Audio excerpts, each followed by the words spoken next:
ہمارے دیگر صلوات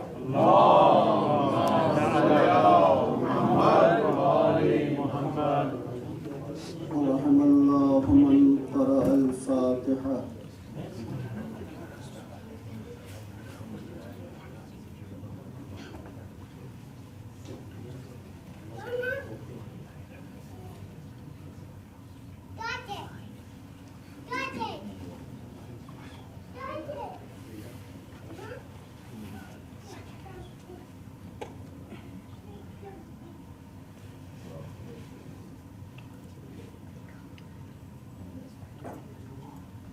لا حول ولا قوة إلا بالله العلي العظيم.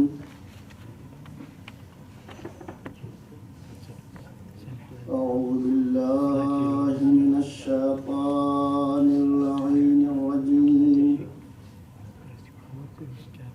بسم الله الرحمن الرحيم.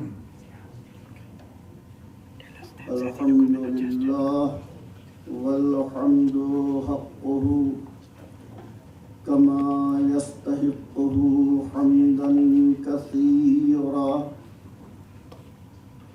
وأعوذ به من شر نفسي إن النفس لأمارة بالسوء إلا ما رحم ربي.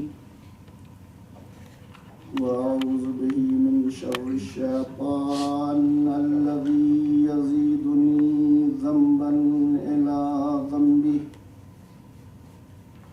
وأهترض من كل جبار فاجر وسلطان جائر وعدو قاهر. اللهم اجعلني من جندك فإن جندك هم المفلحون. واجعلني من حزبك فإن حزبك هم الغالبون. واجعلني من أوليائك فإن أولياءك لا خوف عليهم ولا هم يحزنون. اللهم أصلح لي ديني فإنه عصمة أمري. وأصلح لي آخرتي فإنها دار مقري. ومن مجاورة الليام مفري. ثم الصلاة والسلام على نبي الرحمة وشفيع الأمة صاحب الوقار والسكينة المدفون بأرض المدينة الرسول المسدد والمصطفى الأمجد والمحمود الأحمد مولانا أبي القاسم محمد. اللهم صل على محمد وعلى محمد وعلى أهل بيته الطيبين الطاهرين المعصومين المظلومين المنتجبين المنتخبين. ولعنة الدائمة الباقية على أعدائهم وغاصبي حقوقهم ومنكر فضائلهم ومصائبهم أجمعين من الآن إلى قيام يوم الدين. أما بعد فقد قال الله الحكيم في القرآن الكريم وهو أصدق الصادقين وقوله الحق. بسم الله الرحمن الرحيم. أولئك على هدى من ربهم وأولئك هم المفلحون. صلوات محمد. اللهم صل على محمد وعلى محمد. عزیزان گرامی،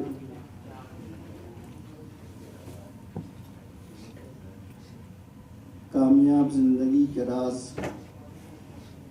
یہ عنوان ہے. کہ ابھی ہم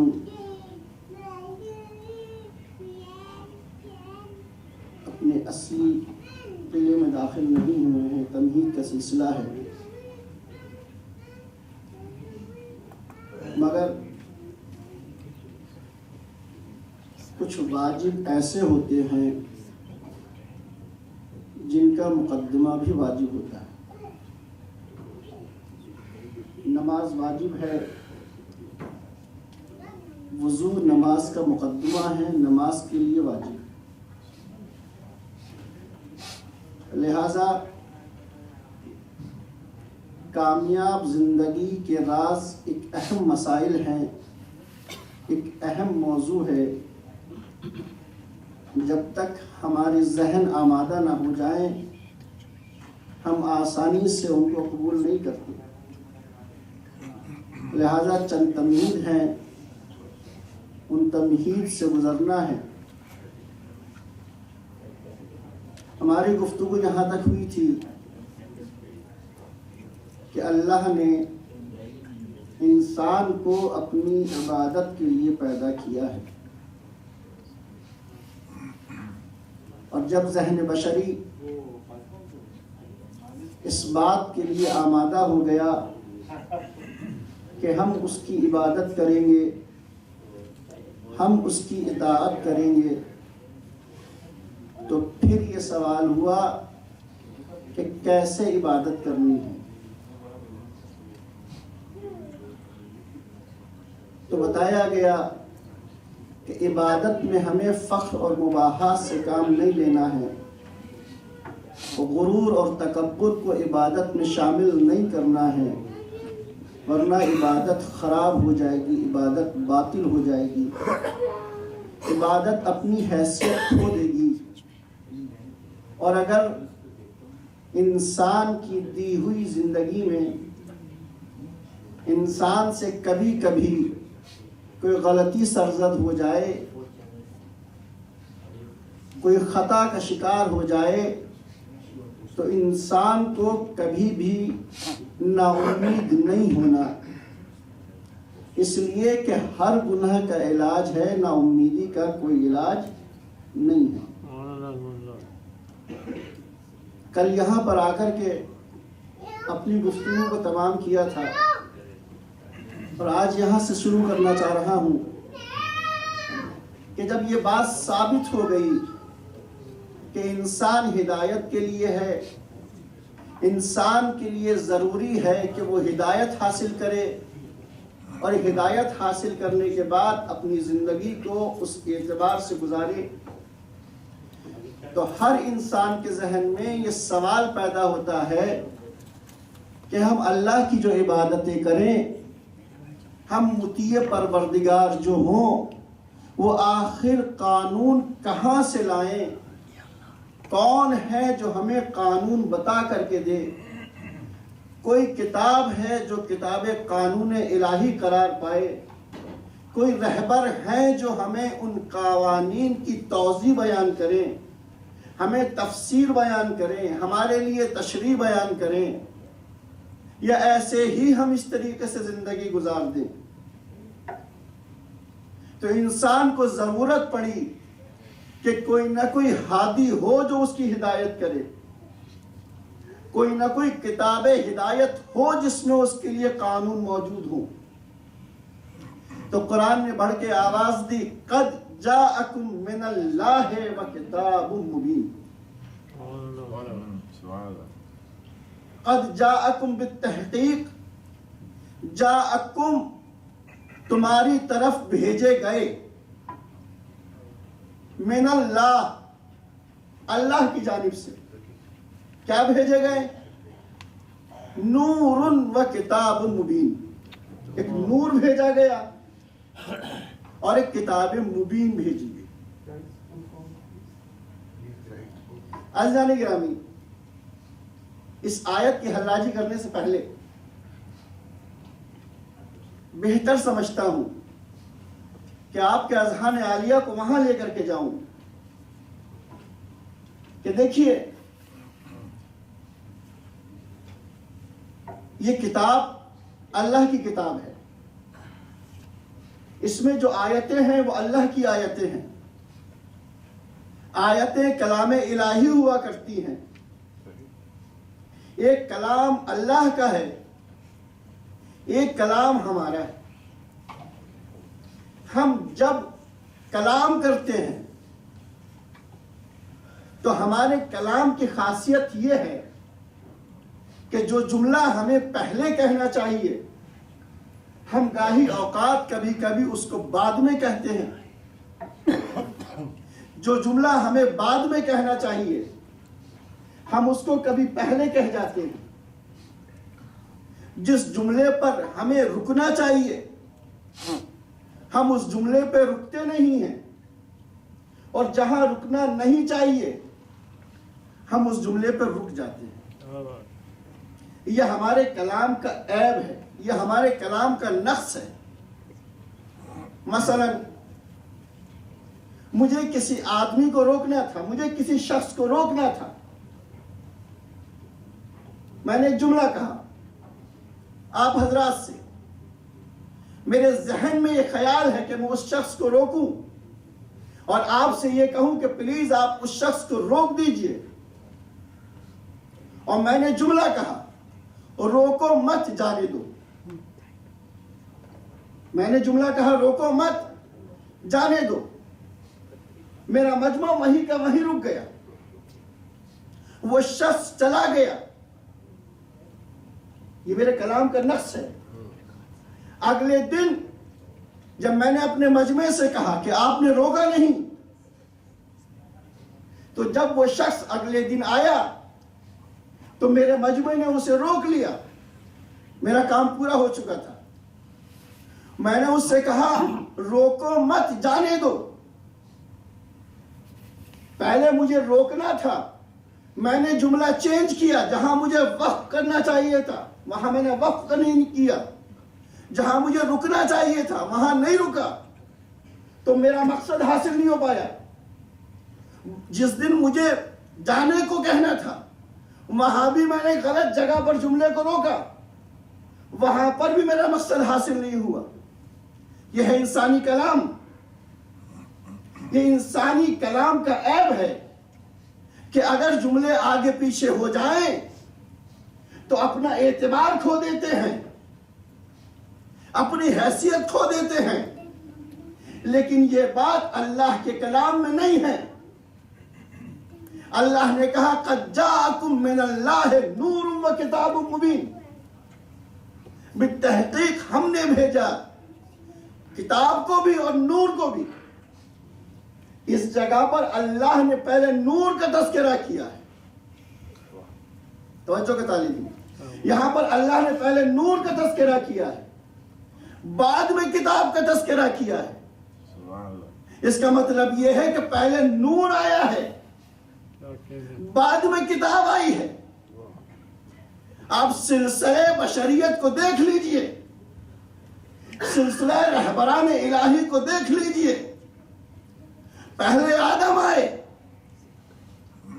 آدم پر صحیفے بعد میں آئے، توجہ کا تعلیم، پہلے نوح آئے، نوح پر صحیفے بعد میں آئے، پہلے ابراہیم آئے، ابراہیم پر صحیفے بعد میں آئے، پہلے موسیٰ آئے، توریت بعد میں آئی، پہلے عیسیٰ آئے، انجیل بعد میں آئی، پہلے داؤد آئے، زبور بعد میں آئی، پہلے محمد آئے، قرآن بعد میں آیا۔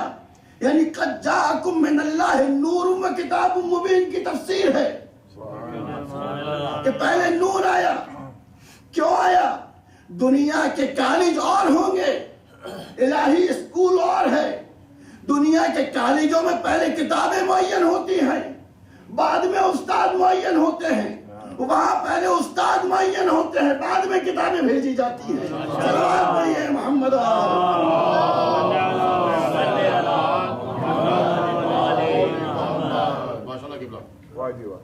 پہلے نور آیا پھر کتاب آئی۔ اور اگر ظاہری اعتبار سے، زمانے کے اعتبار سے ہم دیکھیں تو ہمیں پتہ چلے گا کہ یہ قرآن کب آیا، قرآن کب نازل ہوا۔ تو ہر شخص یہ کہے گا قرآن شب قدر میں نازل ہوا۔ قرآن دیکھیں، میں ایک بات کو روک کر کے یہ کہنا چاہوں گا کہ جب بھی میں یہاں نور لفظ نور استعمال کروں گا، یہاں لفظ نور سے مراد صرف محمد صلی اللہ علیہ وآلہ وسلم بلکہ محمد و آل محمد کا نور ہے۔ تو قرآن نازل ہوا کب؟ شب قدر میں۔ ظاہری تفسیر دیکھیے، قرآن نازل ہوا شب قدر میں۔ شب قدر کب ہے؟ یا 19 کو، یا 21 کو، یا 23 کو؟ کتاب ہے، کتاب کا نزول ہے شب قدر میں، اور نزول نور کب ہے؟ 15 رمضان کو۔ توجہ تعلیم، 15 رمضان کو نزول نور حسن مجتبی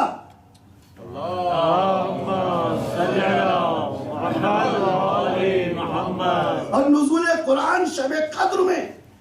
یعنی اگر اس اعتبار سے دیکھا جائے تب بھی پہلے نور آیا پھر کتاب آئی۔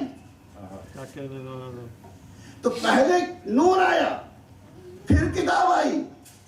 مطلب آیتوں میں وارد ہوا ہے کہ اس نور سے مراد نور رسول اکرم ہے، اور کتاب سے مراد قرآن کریم ہے۔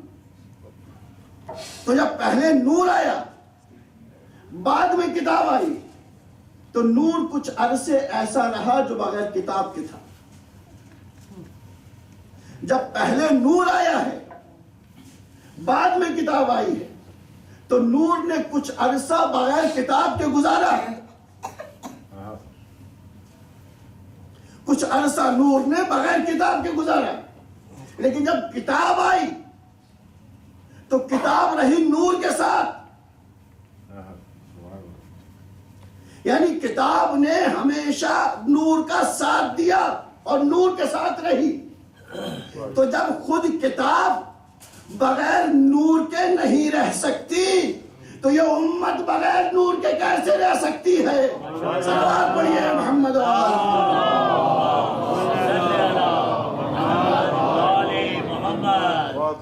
کتاب بغیر نور کے نہیں رہ سکتی، مگر ہاں میں یہ کہوں گا نور بغیر کتاب کے رہ سکتا ہے۔ آدم نے ایک عرصہ بغیر صحیفوں کے گزارا، نوح نے ایک عرصہ بغیر صحیفوں کے گزارا، ابراہیم و موسیٰ و عیسیٰ نے ایک عرصہ بغیر کتابوں کے گزارا، بعد میں کتابیں نازل ہوئی ہیں۔ نور بغیر کتاب کے رہ سکتا ہے، کتاب بغیر نور کے نہیں رہ سکتی۔ ایک مثال دیتا ہوں،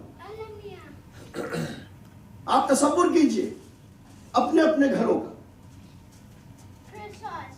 ماشاءاللہ ایک ترقی یافتہ ملک میں آپ زندگی گزار رہے ہیں، صاحب اولاد ہیں آپ، اولاد ہیں تو اولاد کو پڑھایا بھی ہے آپ نے، بچے پڑھے ہیں تو گھروں میں کتابیں بھی ہوں گی، گھروں میں کتابیں ہیں تو رکھنے کی کوئی الماری بھی ہوگی۔ میں اور کتابوں کی بات نہیں کرتا، کتاب قانون کو لے لیجیے، وہ علی سینا کی کتاب، وہ کتاب آپ نے گھر کے اندر الماری میں رکھی ہوئی ہے۔ آپ کے گھر میں کتاب بھی ہے اور آپ کے گھر میں بجلی بھی ہے۔ کتاب بند ہے، گھر کی الماری میں رکھی ہوئی ہے، بجلی روشن ہے، یعنی نور موجود ہے۔ نور آپ کو فائدہ پہنچا رہا ہے، نور سے آپ فائدہ لے رہے ہیں، بلب کی روشنی میں کھانا بھی بن رہا ہے، بلب کی روشنی میں کھانا کھایا بھی جا رہا ہے، گھر کی صفائی بھی کی جا رہی ہے۔ کہ ایک مرتبہ آپ اپنی جگہ سے اٹھے، اس الماری کی طرف گئے، کتاب قانون کو اٹھایا، کتاب کو کھولا اور کتاب کو پڑھنا شروع کر دیا۔ جیسے ہی آپ چاہتے تھے کہ کتاب کو پڑھیں، لائٹ چلی گئی۔ یہ مت کہیے گا مولانا آپ یہاں آ گئے مگر آپ کا ذہن وہ ہندوستانی ہے، ہمارے ہاں لائٹ چلی جائے تو پتہ نہیں چلتا کب آئے گی اور کب جائے گی، مگر یہاں تو لائٹ نہیں۔ مثال ہے صرف سمجھانے کے لیے۔ آپ نے کتاب کھولی، لائٹ چلی گئی، میں نے آپ سے کہا کتاب پڑھیے، آپ نے کہا جی بیوقوف ہیں، عقل کے ناخن لیجئے۔ میں کتاب کو بغیر نور کے کیسے پڑھوں؟ توجہ کے تعلیم، میں کتاب کو بغیر نور کے کیسے پڑھوں؟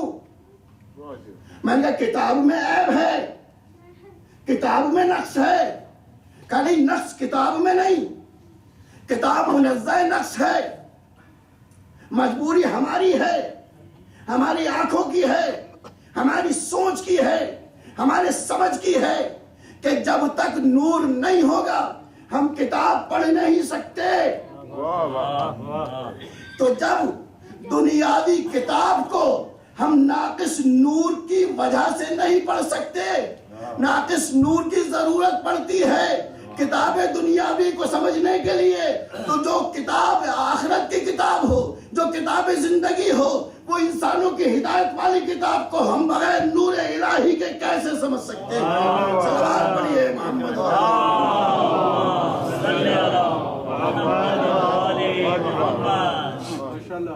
اور عزیزان گرامی، آیت کے تیور دیکھیے، قد جاءکم من اللہ نور و کتاب مبین۔ پہلے نور کو بھیجا اور کتاب مبین کو بھیجا۔ پروردگار، بندوں کی طبیعت سے تو واقف ہے، کسی ایک کو بھیج دیتا، مالک کسی ایک کو بھیج دیتا، یا نور کو بھیجتا یا کتاب کو بھیجتا، دو کو کیوں بھیجا؟ تو شاید اللہ جواب دے کہ میں نے انسان کو خلق کیا ہے، طبیعت انسانی سے واقف ہوں، میں سمجھتا ہوں کہ بشریت کی ہدایت کے لیے ایک چیز کافی نہیں ہے۔ توجہ بتائیے، بشریت کی ہدایت کے لیے کوئی ایک چیز کافی نہیں ہے، نور کی بھی ضرورت پڑے گی، کتاب کی بھی ضرورت پڑے گی۔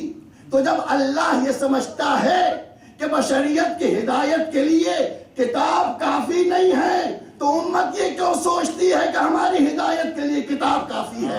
صلوات پڑھیے محمد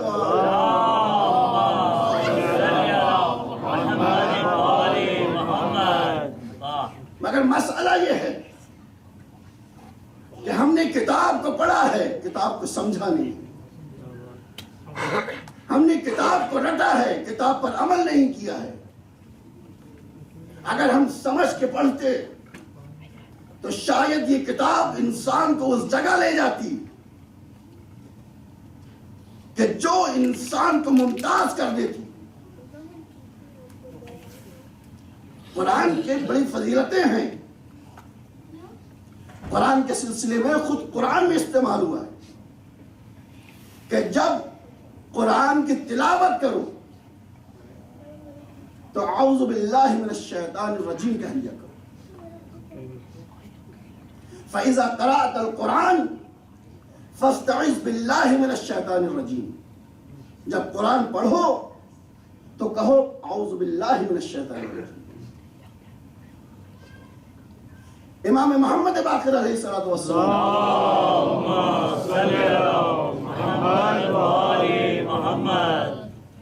رسول گرامی اسلام سے نقل کرتے ہوئے فرماتے ہیں کہ جس شخص نے رات کے وقت 10 آیتوں کی تلاوت کی اس کا شمار غافلوں میں سے نہیں ہوگا۔ جس شخص نے رات کے وقت 10 آیتوں کی تلاوت کی اس کا شمار غافلوں میں سے نہیں ہوگا۔ جس شخص نے 50 آیتوں کی تلاوت کی اس کا شمار ذاکروں میں سے ہوگا۔ جس نے 100 آیتوں کی تلاوت کی اس کا شمار قانتین میں ہوگا، نماز گزاروں میں ہوگا۔ جس نے 200 آیتوں کی تلاوت کی اس کا شمار خاشعین میں ہوگا۔ جس نے 300 آیتوں کی تلاوت کی اس کا شمار فائزین میں ہوگا، یعنی اس گروہ میں ہوگا جو کامیاب ترین گروہ ہے اللہ کے نزدیک۔ جنہوں نے 500 آیتوں کی تلاوت کی، اس کا شمار مجتہدین میں ہوگا۔ یہ روایت میں نے پڑھی اور آپ نے سن لی۔ جس نے رات کے وقت 500 آیتوں کی تلاوت کی، اس کا شمار مجتہدین میں ہوگا۔ مجتہدین کون ہیں؟ مجتہدین وہ افراد ہیں جنہوں نے اپنے دن کو دن نہ سمجھا، جنہوں نے اپنی راتوں کو رات نہ سمجھا، پورا وقت گزارا حدیث کو سمجھنے کے لیے، پورا وقت گزارا قرآن کو سمجھنے کے لیے، اور پورا وقت اپنی عقل کو اس بات پہ لگایا کہ کس طریقے سے قرآن کے ذریعے سے، کس طریقے سے حدیث کے ذریعے سے مسائل کا استخراج کر سکے، مسائل کو نکال سکے اور انسانوں کو دے سکے، تاکہ اس کے اعتبار سے وہ زندگی گزاریں اور دنیا میں ہدایت یافتہ ہو جائیں اور مرنے کے بعد نجات یافتہ ہو جائیں۔ اتنی محنت کی مجتہدین نے۔ امام فرماتے ہیں اگر وہ شخص جو 500 آیتوں کی تلاوت کرے وہ مجتہدین میں قرار دیا جائے گا، اور جس نے 1000 آیتوں کی تلاوت کی رات کے وقت، معصوم فرماتے ہیں اس کے لیے قنطار ہے، اس کے لیے قنطار ہے۔ یا نبی اللہ یہ قنطار کیا ہے؟ کہ 500,000 مثقال طلا کو قنطار کہتے ہیں۔ قرآن کی فضیلت دیکھیے، 500,000 مثقال طلا کو قنطار کہتے ہیں۔ یا نبی اللہ سمجھ میں نہیں آیا یہ مثقال کیا ہے؟ کہا 24 قیرات کا ایک مثقال ہوتا ہے۔ یا نبی اللہ یہ قیرات کیا ہے؟ کہا دیکھو قیرات 2 طرح کے ہوتے ہیں، ایک چھوٹا قیرات، ایک بڑا قیرات۔ چھوٹا قیرات کوہ احد کے برابر ہے۔ اللہ اکبر۔ چھوٹا قیرات کوہ احد کے برابر ہے، اور بڑا قیرات آسمان و زمین کے درمیان جتنی وسعتیں ہیں اس کے برابر ہے۔ یعنی جس نے 1000 آیتوں کی تلاوت کی وہ اتنے زیادہ ثواب کا حقدار بن گیا۔ صلوات پڑھیے محمد و آل محمد۔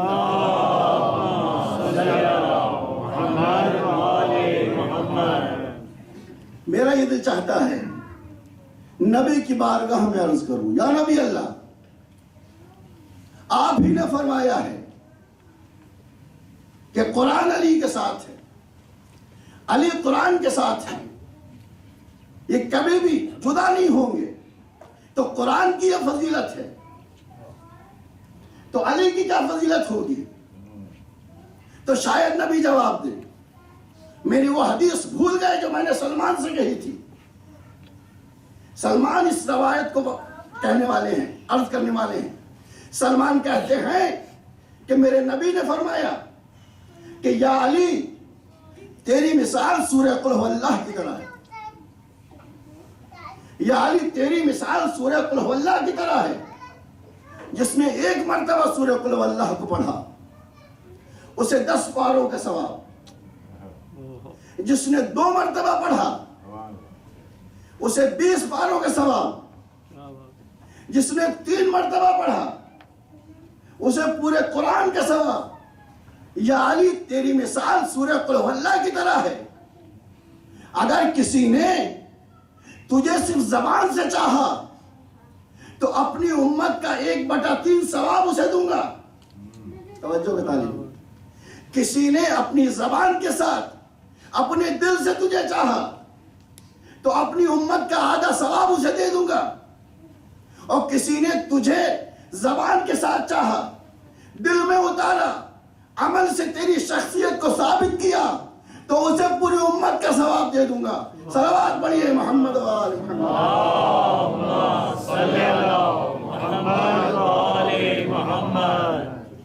اور یہی نہیں، یہی وجہ ہے کہ جس طریقے سے قرآن کو دیکھنا ثواب ہے، قرآن کو سننا ثواب ہے، قرآن کو چومنا ثواب ہے، اسی طریقے سے علی کو دیکھنا عبادت ہے، علی کو سننا عبادت ہے، علی کو سوچنا عبادت ہے۔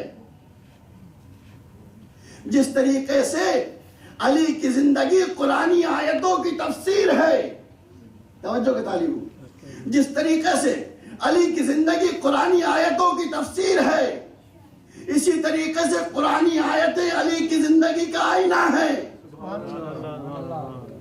اور یہی وجہ ہے کہ شاعر نے کہا کہ دل سے جو تلاوت کرے آیات جلی کی، لفظوں میں نظر آئے گی تصویر علی کی۔ صلوات پڑھیے محمد صلی اللہ محمد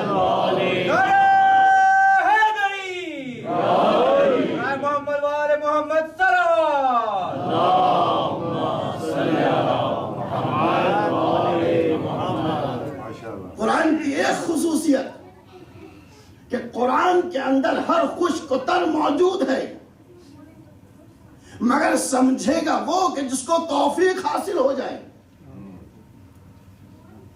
علی بھی اس ذات کا نام ہے کہ جس میں ہر فضیلت موجود ہے، مگر سمجھے گا وہ کہ جس کو توفیق حاصل ہو جائے۔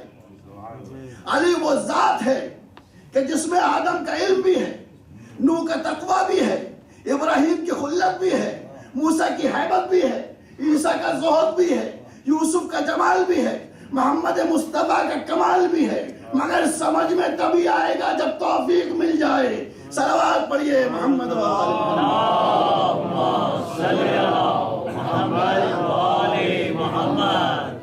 اور جیسے قرآن کریم کے سلسلے سے کہا گیا کہ جب اسے پڑھو تو اعوذ باللہ من الشیطان الرجیم کہہ لیا کرو۔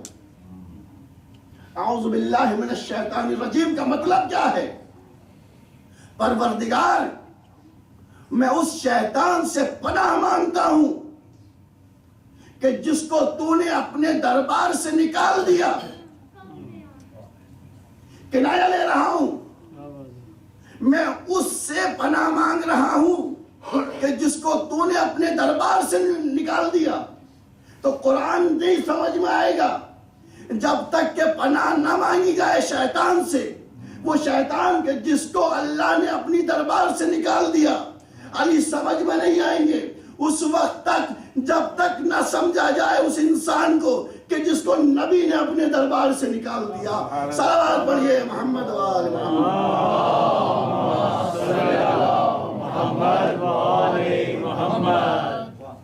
اور عزیزو، نبی نے اپنی زندگی میں 2 مرتبہ اپنی بزم میں اٹھایا ہے۔ ایک مرتبہ اپنی بزم سے اٹھایا، ایک مرتبہ اپنی بزم میں اٹھایا، اور اتنا اٹھایا کہ خود پیچھے ہو گئے۔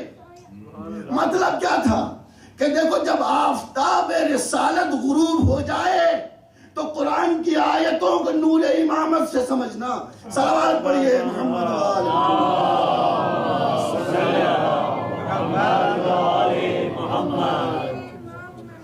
مگر توفیق سب سے بڑا مسئلہ ہے۔ اگر توفیق حاصل نہ ہو تو قرآن ہدایت کرنا چاہے تو نہیں کر سکتا، ہم ہدایت لے نہیں سکتے۔ اور اگر توفیق حاصل نہ ہو تو نور ہدایت کرنا چاہے تو نہیں لے سکتے۔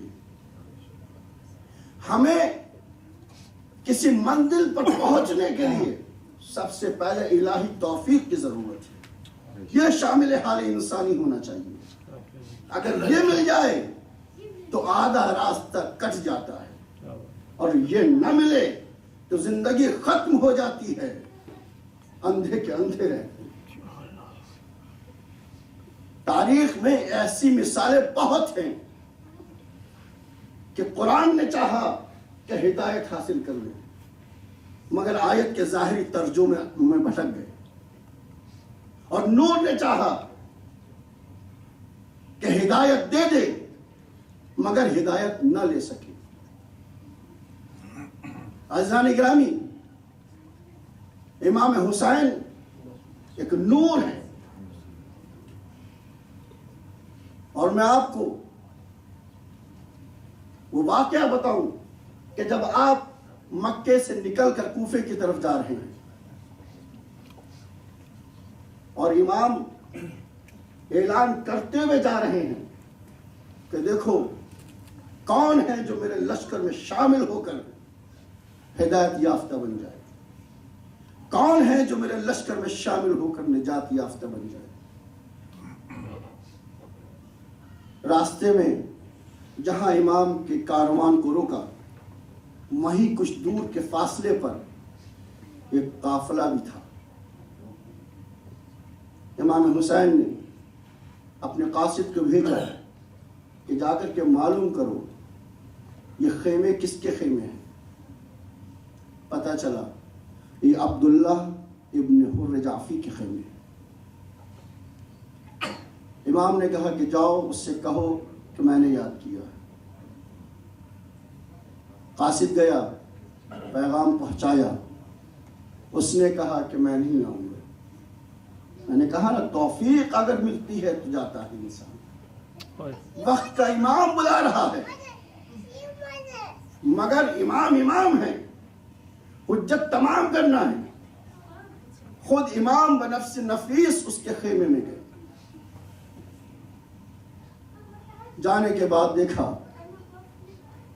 کہ وہ لباس مجلل کو پہنے ہوا ہے، بادشاہوں کی طرح سے لباس پہنے ہوئے ہے۔ امام نے کہا مجھ سے بات کرنی ہے تو لباس کو چینج کرو، ایک انسانوں والے لباس میں آؤ، جو خدا کا پسندیدہ لباس ہے اس کو پہنو۔ اس نے امام کی بات مانی، سادہ لباس میں بھی آیا۔ امام نے کہا کہ تم نے اپنی پوری زندگی گناہوں میں گزاری ہے، یہ میں جانتا ہوں۔ تم چاہتے ہو میں تمہیں وہ نسخہ دے دوں جس کے ذریعے سے تمہاری آخرت بن جائے۔ کہاں بتائیے؟ کہاں میرے لشکر میں شامل ہو جاؤ، میرا ساتھ دو اور میرے ساتھ کربلا چلو۔ اس نے کہا کہ آپ جانتے ہیں کہ میں کوفے سے کیوں نکلا ہوں؟ امام نے کہا مجھے معلوم ہے، مگر بتاؤ کیوں نکلے ہو؟ کہا میں نہیں چاہتا کہ آپ کے خلاف جنگ کروں اور ابن زیاد کے لشکر میں شامل ہو کر کے جنگ کروں، اور اب آپ مجھ سے کہہ رہے ہیں کہ میں آپ کا ساتھ دوں، یہ نہیں ہو سکتا۔ ہاں میرے پاس گھوڑا موجود ہے جو عرب کا بہترین گھوڑا ہے، یہ ایسا گھوڑا ہے کہ اگر میں نے چاہا ہے کسی کا پیچھا کروں تو میں نے پیچھا کیا ہے، اگر میں نے چاہا ہے کہ کسی سے فرار اختیار کروں تو کوئی مجھے پکڑ نہیں پایا ہے۔ آپ اس گھوڑے کو لے کر کے چلے جائیں، یہ تلوار ہے، اس کی کاٹ بہت تیز ہے، یہ تلوار میری ہے مگر میں آپ کو دے رہا ہوں، اسے لے کر کے چلے آئیے، مگر میں آپ کے ساتھ جانے والا نہیں ہوں، میں اس مسائل میں پڑھنے والا نہیں ہوں۔ تو امام نے ایک مرتبہ حر کی طرف دیکھا، عبداللہ ابن حر جعفی یہ ایک ایسا شخص ہے کہ بعد میں قیام حسینی کے لیے جناب مختار کے لشکر میں آیا اور جناب مختار کو بھی دھوکہ دیا۔ جو اپنے وقت کے نور کو نہ سمجھ سکے عزیزوں کبھی بھی ہدایت نہیں حاصل کر سکتا۔ امام واپس آ گئے، قافلہ جا رہا ہے، راستے میں حر نے قافلے کو روکا۔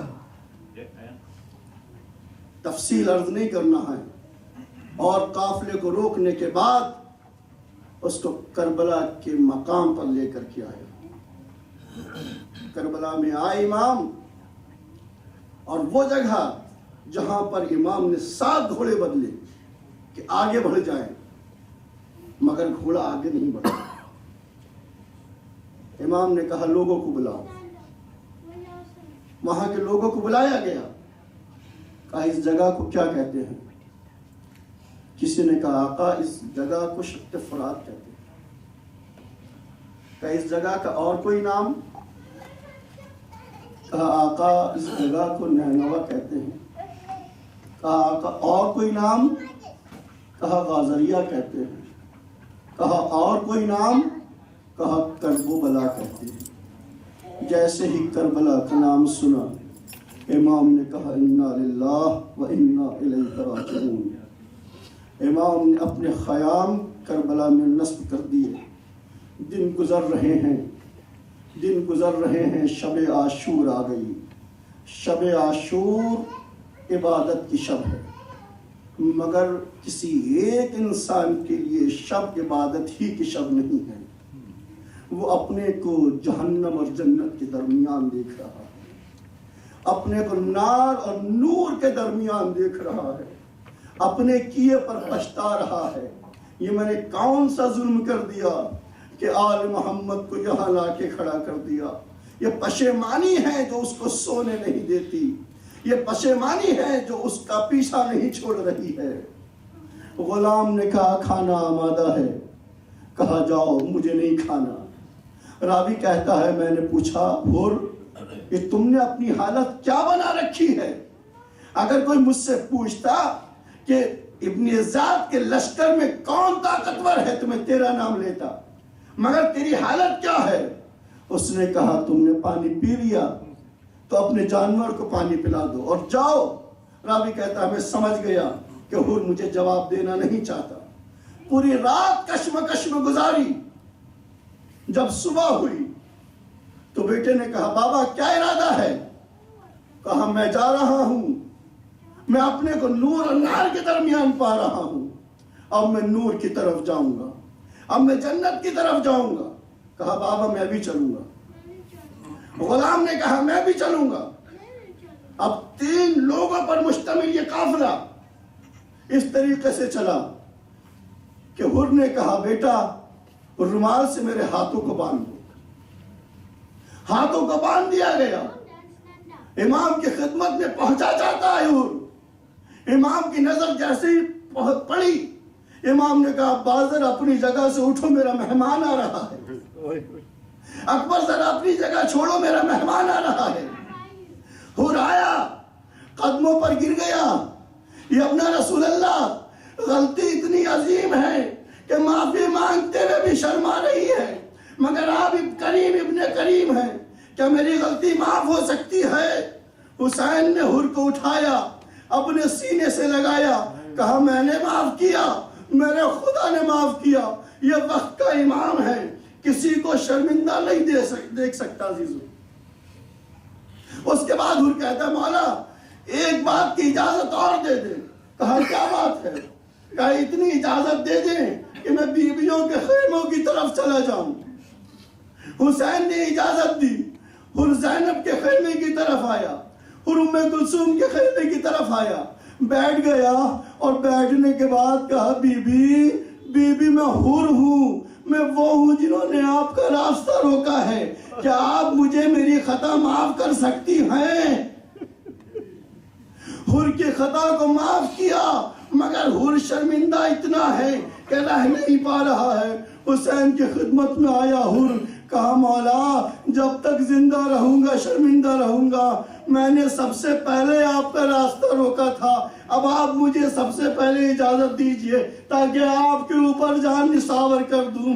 امام وقت کا امام ہوتا ہے۔ حر کی نبض کو سمجھا، کہا جب تک زندہ رہے گا شرمندہ ہوتا رہے گا، جاؤ حر جاؤ، میں نے تمہیں اجازت دی۔ حر جانے لگا، مگر جیسے ہی گھوڑے پر بیٹھ رہا تھا بیٹے کی طرف نگاہ پڑی، حر اتر گیا، کہا بیٹا جا پہلے تو جا، میں دیکھوں ایک بوڑھا باپ جوان بیٹے کا غم کیسے برداشت کرتا ہے۔ حر کا بیٹا گیا، حر کا بیٹا پیاسا نہیں تھا، حر کا بیٹا بھوکا نہیں تھا، فنار کیا، مگر اکیلا حر کا بیٹا تھا۔